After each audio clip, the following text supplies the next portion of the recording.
Salut, bienvenue à votre 12e tutoriel Android. Aujourd'hui, on va créer notre propre activité. On va la commencer de zéro. Alors, ça sera une Java class. Ça sera notre Java class fait maison.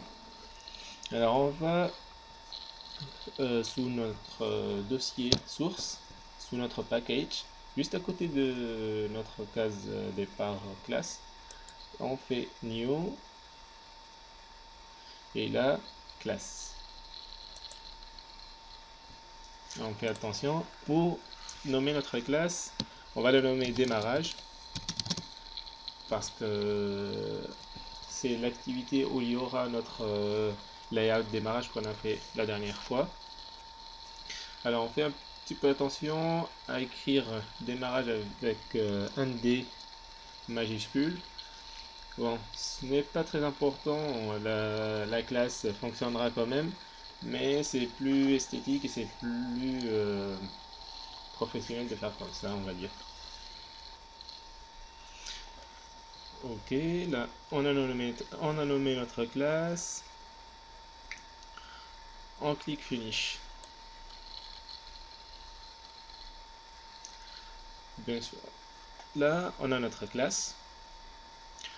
Alors, comme on a dit, notre classe sera une activité. Alors, une activité, par exemple, c'est comme si on avait plusieurs fenêtres avec plusieurs onglets. Et les onglets, c'est comme des activités. De passer de passer d'un onglet à un onglet, c'est comme si de passer d'une activité à une autre, comme ça, passer de l'onglet case départ à l'onglet démarrage, c'est comme si de passer à une activité à une autre. Voilà. Pour rendre notre classe activité, on va hériter de la classe activité.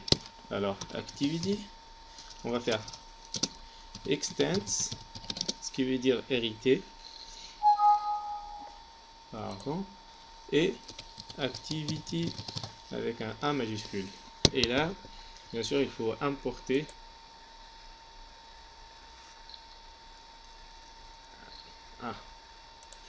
une erreur. Il faut importer bien sûr notre classe activité.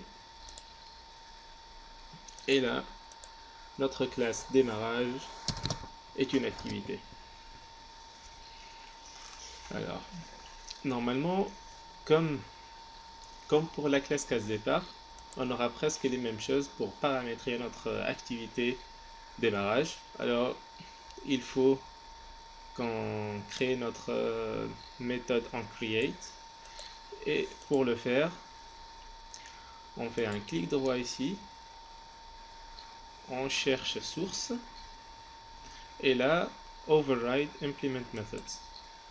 Et là, on a plusieurs méthodes qu'on peut importer.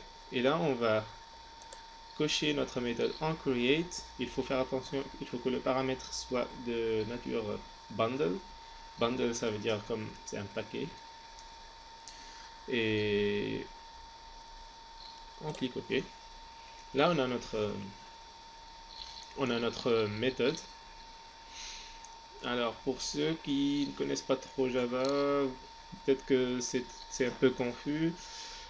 Alors, public, par exemple, ça veut dire que toutes les classes peuvent avoir accès à cette méthode, à cette classe.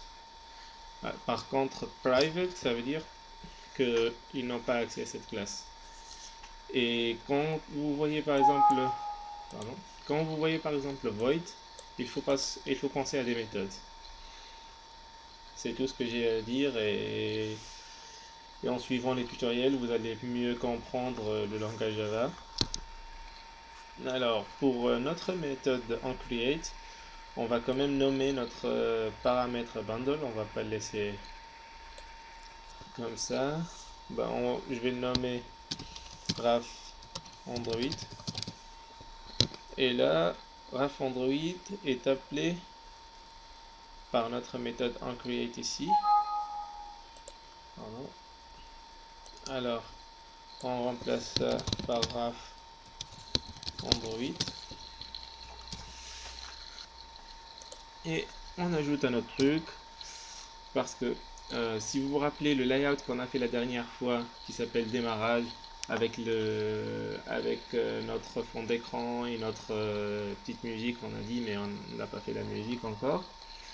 Alors, on va paramétrer le contenu de notre écran pour qu'il soit ce layout précisément. Alors, pour le faire, on a fait appel à la méthode setContentView.